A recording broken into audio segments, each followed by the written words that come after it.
अस्सलामु अलैकुम। दोस्तों, क्या आपने कभी महसूस किया है कि आप हर दरवाज़ा खटखटा चुके हैं, हर दुआ मांग चुके हैं, हर वजीफ़ा आज़मा चुके हैं, मगर फिर भी आपकी किस्मत का ताला नहीं खुल रहा? इंसान थक कर हार जाता है और कहता है कि मौला, क्या मैं इतना गुनहगार हूँ कि तेरी रहमत ने मुझसे मुंह फेर लिया? लेकिन बगदाद के सुल्तान हुजूर गौसे आज़म शेख अब्दुल कादिर जिलानी रहमतुल्लाह अलैह फरमाते हैं कि किस्मत का दरवाज़ा बाहर से नहीं, तेरे अपने अंदर से बंद है।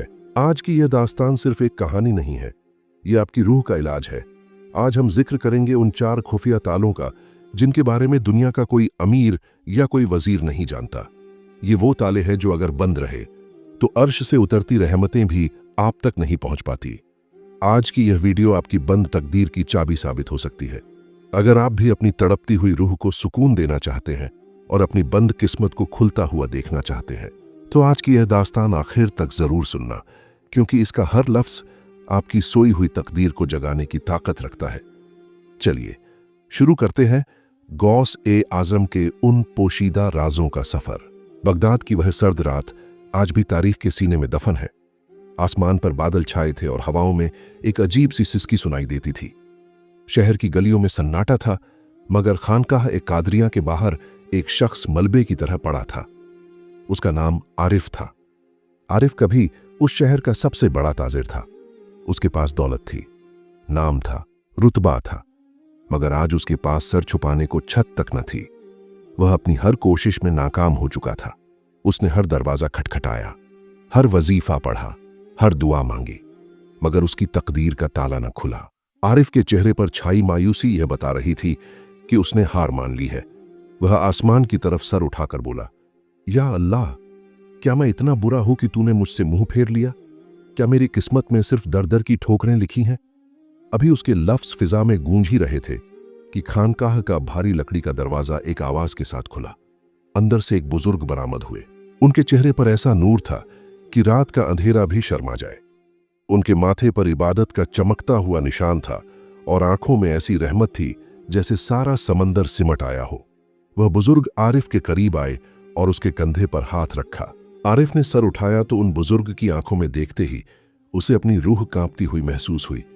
बुजुर्ग ने बहुत ही धीमी और मीठी आवाज में कहा, आरिफ, तू यहां पत्थर के दरवाजों को रो रहा है, जबकि तेरी तकदीर का ताला तेरे अपने अंदर बंद है।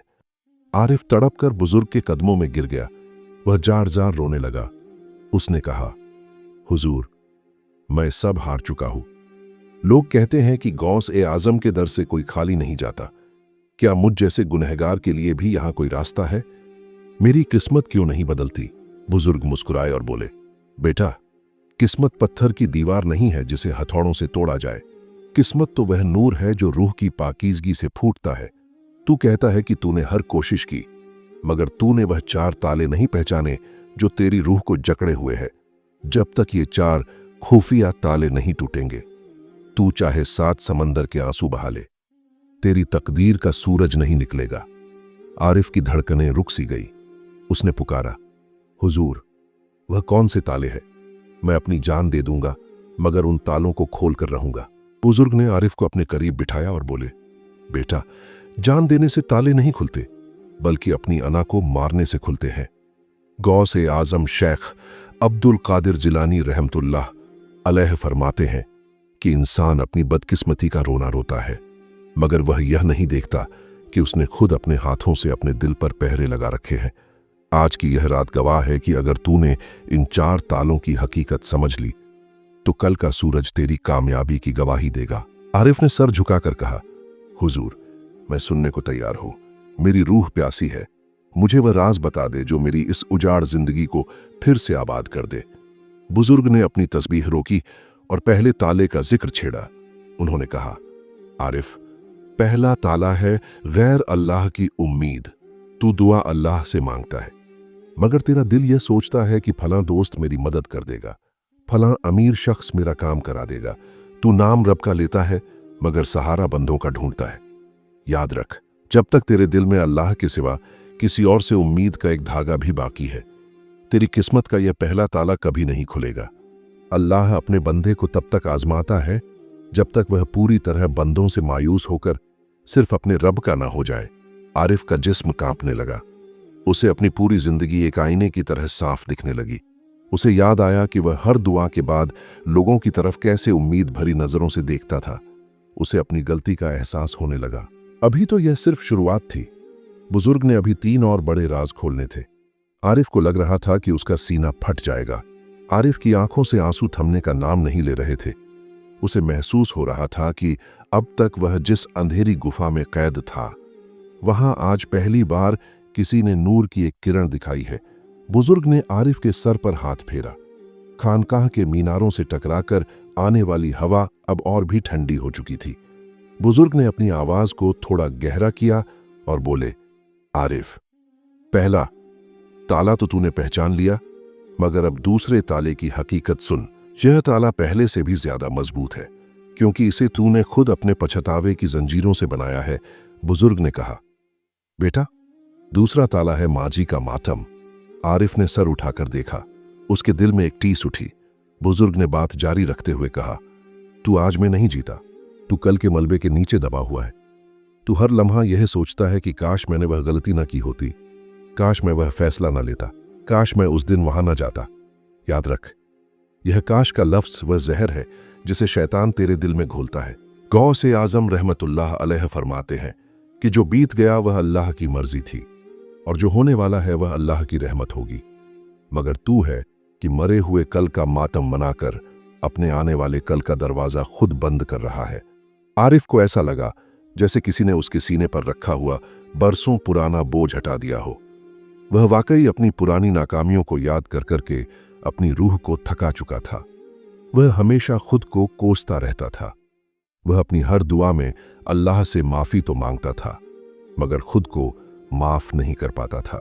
बुजुर्ग ने आरिफ की रूह की बेबसी को पढ़ लिया और बोले, बेटा, जब तू अपने गुजरे हुए कल को अपनी पीठ पर लाद कर चलेगा, तो तू तकदीर के उस रास्ते पर कैसे दौड़ पाएगा जो अल्लाह ने तेरे लिए सजाया है। तकदीर का दूसरा ताला तब खुलता है जब बंदा अपने माजी को अल्लाह के सुपुर्द कर देता है। वह कहता है, मौला, जो हुआ वह तेरी हिकमत थी, जो होगा वह तेरा फजल होगा। आरिफ ने सिसकते हुए कहा, हुजूर, मैं आज से इस काश के लफ्ज को अपने दिल से निकाल दूंगा, मगर मेरी तकदीर में छाई यह खामोशी कब टूटेगी। बुजुर्ग ने अपनी तस्बीह के दानों को तेजी से घुमाया और बोले, अब तीसरे ताले का जिक्र सुन, जो सबसे ज्यादा खतरनाक है, क्योंकि यह ताला इबादत करने वालों के दिल में छुप कर बैठता है और उन्हें पता भी नहीं चलता। आरिफ की आंखें फैल गईं। उसने पूछा, हुजूर, वह कौन सा ताला है? बुजुर्ग ने आरिफ की आंखों में आंखें डालकर कहा, तीसरा ताला है इबादत का तकब्बुर। आरिफ हक्का बक्का रह गया। बुजुर्ग ने फरमाया, आरिफ, तू कहता है कि तूने बहुत इबादत की, तूने रातों को जाग कर दुआएं मांगी, तूने हर वजीफा पढ़ा, मगर क्या तूने गौर किया कि तेरे दिल में एक ख्याल यह भी आता है कि मैं इतनी इबादत करता हूं, फिर भी मेरा काम क्यों नहीं हो रहा? तूने अपनी इबादत को एक सौदा बना लिया है। तू समझता है कि तेरी नमाजें और तेरे सजदे अल्लाह पर कोई एहसान है। तू अल्लाह से अपनी दुआ का जवाब अपना हक समझकर मांगता है, जबकि इबादत तो बंदगी है, इबादत तो मोहब्बत है, और मोहब्बत में हक नहीं जताया जाता बल्कि सर झुकाया जाता है। आरिफ को ऐसा लगा जैसे उसकी रूह नंगी हो गई हो। वह वाकई अंदर ही अंदर यह सोचता था कि मैं तो इतना नेक हूं, मैं तो नमाजें भी पढ़ता हूं, फिर मेरी किस्मत क्यों खराब है? उसे अपनी सोच पर शर्मिंदगी होने लगी। बुजुर्ग ने आगे कहा, गौसे आजम फरमाते हैं कि वह गुनहगार जो अपने गुनाह पर रोता है और खुद को मिट्टी समझता है, उस इबादत गुजार से लाख गुना बेहतर है जो अपनी नेकी पर अकड़ता है। तेरा यह सोचना कि तू दुआ का हकदार है, यही तेरी दुआ के रास्ते की सबसे बड़ी रुकावट है। जब तक तू अपनी इबादत को अल्लाह का फजल नहीं समझेगा, तब तक तेरी किस्मत का यह तीसरा ताला कभी नहीं टूटेगा। आरिफ के आंसुओं ने अब उसका चेहरा भिगो दिया था। वह बुजुर्ग के पैरों में ढेर हो गया। उसे समझ आ गया था कि वह कहाँ गलती कर रहा था। रात अब अपनी इंतहा पर थी। खानकाह के चिरागों की लौ अब और भी ऊंची हो गई थी। आरिफ ने दबी आवाज में पूछा, हुजूर, 3 ताले तो आपने बता दिए, मगर वह चौथा और आखिरी ताला कौन सा है जो सबसे ज्यादा मजबूत है और जिसे खोलने की चाबी अर्श के खजानों में छुपी है? बुजुर्ग ने एक लंबी सांस ली और खामोश हो गए।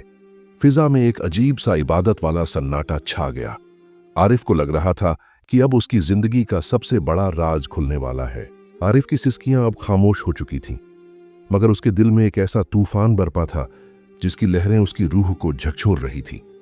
उसने महसूस किया कि अब तक वह तकदीर के जिन दरवाजों को बाहर से पीट रहा था, वह तो दरअसल अंदर से बंद थे। बुजुर्ग ने आरिफ की तरफ देखा और उनकी आवाज में अब एक ऐसी गहराई थी जैसे वह अर्श के राज बयान कर रहे हों। उन्होंने कहा, आरिफ, अब उस चौथे खुफिया ताले का जिक्र सुन जिसने अरसों से तेरी तकदीर को बेड़ियों में जकड़ रखा है। यह ताला सबसे मजबूत है क्योंकि यह तेरी अपनी मर्जी का ताला है। इसे गौस ए आजम इरादे का शिर्क फरमाते हैं। आरिफ के वजूद में एक लहर दौड़ गई। उसने लरजती आवाज में पूछा, हुजूर, इरादे का शिर्क क्या होता है? मैंने तो कभी बुत परस्ती नहीं की। मैंने तो हमेशा खुदा को एक माना है। बुजुर्ग ने एक ठंडी आह भरी और बोले, बेटा, मिट्टी के बुतों को पूजना ही शिर्क नहीं होता। असली शिर्क वह है जब इंसान अपनी मर्जी को अल्लाह की मर्जी से ऊपर ले आता है। तू कहता है कि मेरा काम वैसे होना चाहिए जैसा मैं चाहता हूं, उस वक्त होना चाहिए जब मैं चाहता हूं। तूने अपने ख्वाबों, अपनी ख्वाहिशों और अपनी तदबीरों को खुदा बना लिया है। सजदे में सर तो झुकाता है, मगर तेरा दिल अल्लाह के फैसले पर राजी नहीं होता। तू अल्लाह से अपनी किस्मत का फैसला नहीं चाहता, बल्कि तू अल्लाह से अपने फैसले पर मुहर लगवाना चाहता है।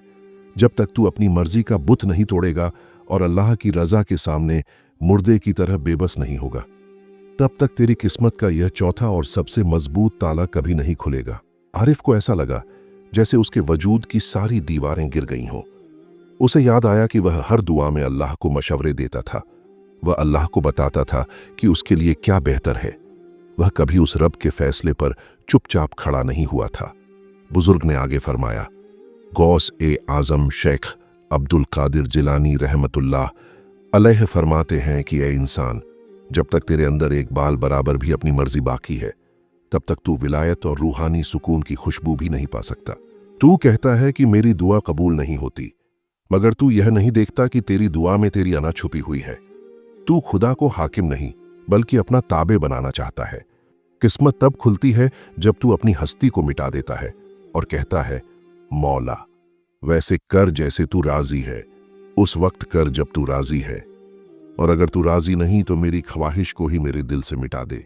रात का आखिरी पहर शुरू हो चुका था और खानकाह के मीनारों से ठंडी हवाएं आरिफ की रूह को छू रही थीं। आरिफ की आंखों से अब वह आंसू बह रहे थे जो पछतावे के नहीं बल्कि बेबसी और सुपुर्दगी के थे। उसे महसूस हो रहा था कि उसके दिल के जंग आलूदा ताले एक एक करके चटक रहे हैं। उसने रोते हुए पूछा, हुजूर, मैंने ताले पहचान लिए, मैंने अपनी गलती मान ली, मगर इन मजबूत तालों को खोलने वाली वह चाबी कहाँ है? मैं अपनी बंद किस्मत को कैसे खोलूं? क्या मुझ जैसा खाकसार शख्स भी दोबारा उठ सकता है? बुजुर्ग मुस्कुराए। उनकी मुस्कुराहट में वह सुकून था जो बरसों की इबादत के बाद हासिल होता है। उन्होंने कहा, आरिफ, वह चाबी किसी जंगल या गुफा में नहीं बल्कि गौस ए आजम के उस एक जुमले में छुपी है जो अर्श से फर्श तक के सारे राज खोल देता है। वह चाबी है फना। आरिफ ने सवालिया नजरों से देखा। बुजुर्ग ने तफसील से समझाते हुए कहा, बेटा, फना का मतलब है खुद को अल्लाह की रजा में मिटा देना। जब तू यह मान लेगा कि तू कुछ नहीं है और तेरा रब ही सब कुछ है, तो कुदरत तेरे लिए वह रास्ते खोलेगी जिसकी तूने कल्पना भी नहीं की होगी।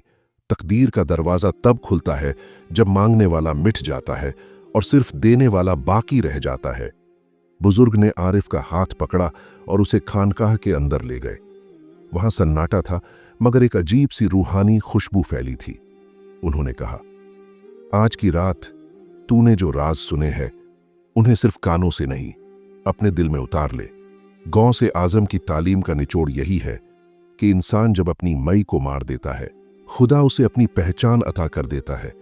तेरी बंद किस्मत की चाबी तेरे अपने सजदे की तड़प में छुपी है। जा और आज एक ऐसा सजदा कर जिसमें तू खुदा से कुछ न मांगे, बस खुदा को मांग ले। आरिफ ने वजू किया और मुसल्ले पर खड़ा हो गया। आज उसकी नमाज में कोई बोझ न था, आज उसकी दुआ में कोई शिकायत न थी। उसने सर झुकाया और उसकी रूह पुकार उठी, या अल्लाह, मैं हाजिर हूं, मैं राजी हूं तेरी हर रजा में, तेरे हर फैसले में। जैसे ही उसका सर जमीन से लगा, उसे ऐसा महसूस हुआ जैसे सदियों का बोझ उसके सीने से हट गया हो। उसे अपने अंदर एक ऐसी रोशनी महसूस हुई जिसने उसके दिल के हर अंधेरे को मिटा दिया। खानकाह के बाहर सुबह का सूरज निकलने वाला था और आरिफ के लिए यह सूरज सिर्फ दिन की शुरुआत नहीं बल्कि उसकी नई तकदीर का आगाज था। दोस्तों, आरिफ की यह दास्तान हमें सिखाती है कि हम अक्सर अपनी किस्मत को बाहर तलाश करते हैं, मगर ताले हमारे अंदर होते हैं। अगर हम अपनी उम्मीदें अल्लाह से जोड़ लें, अपने माजी को भुला दें, अपनी इबादत पर घमंड न करें और अपनी मर्जी को खुदा की मर्जी में मिटा दे, तो कोई ताला ऐसा नहीं जो खुल न सके। गौसे आजम की यह नसीहतें हमारे मुर्दा दिलों को जिंदा करने के लिए काफी है। आज से यह अहद करें कि हम भी अपनी तकदीर के इन तालों को तोड़ेंगे और अपने रब की रजा में राजी होंगे। आज की यह रूहानी दास्तान आपको कैसी लगी और गौस-ए आजम का कौन सा राज आपके दिल को छू गया? कमेंट में हमें जरूर बताएं। आपकी एक राय किसी और के लिए उम्मीद का जरिया बन सकती है। अगर आपको इस वीडियो से सुकून मिला है तो इसे अपने अजीजों के साथ शेयर जरूर करें और इस वीडियो को लाइक करके हमारी हौसला अफजाई करें। अगर आप चाहते हैं कि ऐसी ही रूहानी और ईमान अफरोज दास्तानें आप तक पहुंचती रहे तो हमारे चैनल सूफी तालीम को सब्सक्राइब करना न भूलें। अब आखिर में एक छोटी सी दुआ। ऐ मेरे मौला, जिस जिस बंदे ने आज यह दास्तान पूरी सुनी है, उनके दिल के तमाम अंधेरे दूर फरमा दे, उनकी बंद किस्मत के ताले खोल दे, उनके रिज्क और खुशियों में बरकत अता फरमा और उन्हें गौसे आजम के नक्शे कदम पर चलने की तौफीक अता फरमा। आमीन या रब्बुल आलमीन। अल्लाह आप सबका हामी और नासिर हो। अगली वीडियो तक के लिए इजाजत दीजिए। अल्लाह हाफिज।